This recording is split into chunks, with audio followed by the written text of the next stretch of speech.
Hello, friends. This is Billy, aka William Dunn. When I first started making this video, setting up my storyboard, the Mabel house was not part of the video. But then one day I rode by there and I said, I need to turn around and check it out. So I went back, and now the Mabel house is the star of this video. There is some shocking evidence or news in this video that was not taught to me while I was in school. Please enjoy.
In just a few minutes, we're going to go inside the Mabel house.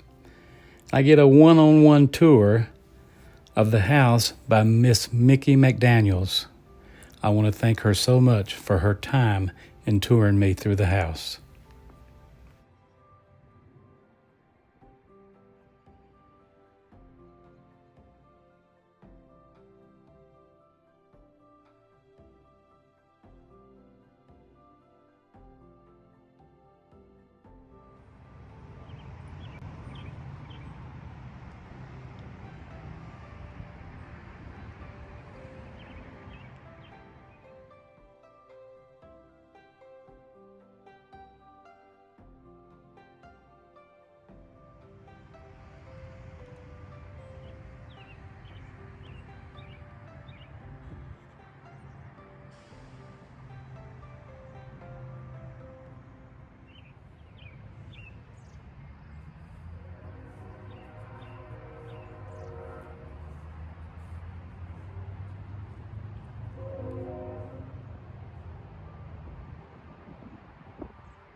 When all of the railroad building was done, two of the three railroads that ran through Cobb County were very close to this plantation.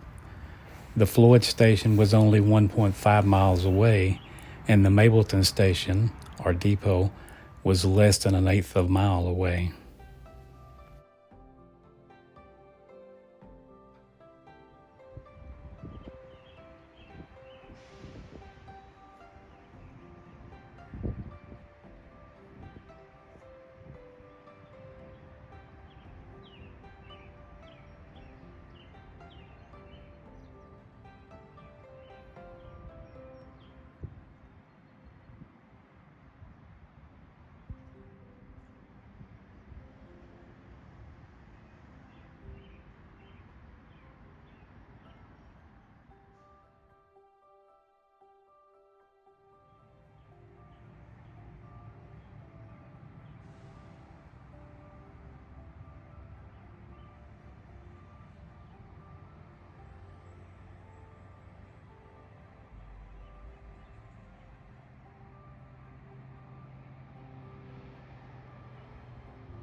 quotation of a page out of the Mabel's family Bible, where all of the slaves were also listed in the Bible.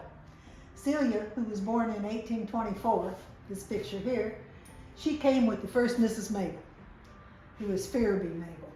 And then we have Curry, who was born on the property in 1845. We don't know of the connection of these two, but we know they're connected somehow. Either this is her daughter or maybe her niece or whatever. But Celia married Granderson, and we know that Celia is buried in the Mabel family cemetery. We're not positive of Granderson, but since they were married, we suspect that's the case. Both of these ladies lived in Marietta after they were freed. They went to Powder Springs and farmed a little bit, and then they went to Marietta, and that's where they died. But as I said, Celia, we know, came back to be buried at the Mabel family cemetery. Now there's a part of the family cemetery is the Mabels, and right next to it is a group of river rocks, which we had x-rayed. There's 9 bodies in there, 7 adults, 2 children, and we know that Celia is one of them. Now we got both these pictures and all this information about Celia, which is the only one we really, of the enslaved people, we really have information on. But we got everything from one lady, and she's over here. This is Mattie Lou Clower, who lived to be 99, who was a teacher in the area. She died in 2005. And when we got a lot of things from her family, and those 2 pictures of Celia and Curry were in her Bible. So we know that she is like a great-granddaughter, I believe, of Celia. And because of that, we have some information. Most of the information about the enslaved people we do not have, because a lot of it's not written down. Right. And we're one of the few places that have some of that information. So we like to, the more we find, I come across people who are descendants sometime, but we're not exactly sure where they stand in, because although we have census, you know, they used to have they had a white census and a black census, so that they could count how many slaves there were for the 3/5 of a person to count for House of Representatives. So they did keep track of them, number-wise. But as far as, we have a couple marriage certificates and whatnot, but nothing except for what's in the Bible. So, and this is still Mabel family property. Oh, really? It's under the Mabel Family Trust. The county, they have a deal with the county. The county keeps the property up, does maintenance on it. We are friends of the Mabel House. I'm a member of Friends of the Mabel House. And we help the county tell them what we think it needs done and whatnot. This was an open place. It was a pole one time. The South Cobb Arts Alliance used to have art things in here. When they built the art center over here, the county and the Friends of the Mabel House put this house back to the way it was. Took the kitchen out, took the bathroom out, put it back like it was in the 1800s. Wow. The Mabels. So, because when things went bad and cotton went down, they pretty much sold out and sold everything except the house itself and about 16 acres that were in here. So there's just that much left. So did the Mabel's property go all the way over to where the Galore Cemetery is, or the Lowell Cemetery, right there beside Davis Chapel? I'm not sure how far it went that way. We know it went down this way a lot. The house that's sitting now in the middle of that, where they're building new houses, that the Barnes was a house? rough house. The Rough House before it was the Barneses? But Lucy Mabel married Mr. Ruff, I think it's James Ruff, and she lived there. So with the 12 kids, Mabels are related to pretty much everybody, to the Glores, to the Lows, to the Ruffs. Okay, and so... Not that I know from your family, but... Right. So Lucy would have been Roy Barnes' grandmother or his great-grandmother? I'm not sure. Let me show you something that probably won't go good on the film, but we do have the lineage of Robert Mabel. Oh, yeah. His parents, his siblings. He and his first wife had all these children. These were Robert Mabel's children. Alexander Mabel being the one that lived pretty much the longest and stayed in the area. So we have a lot of information about Alexander and his children. The others, some of them did not have children. His second wife, Robert Mabel's second wife, was Almeda, And they had three children right here, and she already had two. This down here is where the barns come in. Oh, okay. So they're, looks like the bottom of the thing, but it's just that they were from this, which is, so it's not really a Mabel direct, because it was Almeida, his second wife. She'd already had those children. Right. So when they got married, but all of them in total were 12 children. Okay. So somebody is connected pretty much through the lineage to everybody in the Mabel area. Why is it Mableton? One might ask. Mr. Mabel donated the land for the railroad, the one that still goes through us and travels that way and goes The southern route, so which is now Norfolk Southern. Yeah, so that he could get his crops to Atlanta, as could the others. So he donated that land so when there was a railroad station down here, the guys in charge of it called it Mableton. Yeah. And I'm sure the Glores and those others, Lowe's, who have been here longer than Mr. Mableton, but they didn't donate the land for the railroad. So, and what is your name again? Mickey McDaniel. I'm president of the Friends of the Mabel House. Okay. And we're a small group, but like I say, we help the county what we think needs done to it, to keep it, so we can show it. And we're the ones who show it. All right, well, thank you very much for your time. We're gonna kind of stop the video section now. Okay. I really do appreciate it. And everybody can come visit us. We're not open all the time, but we try, when something's going on around Mableton, we try to be open. Okay, thank you very much.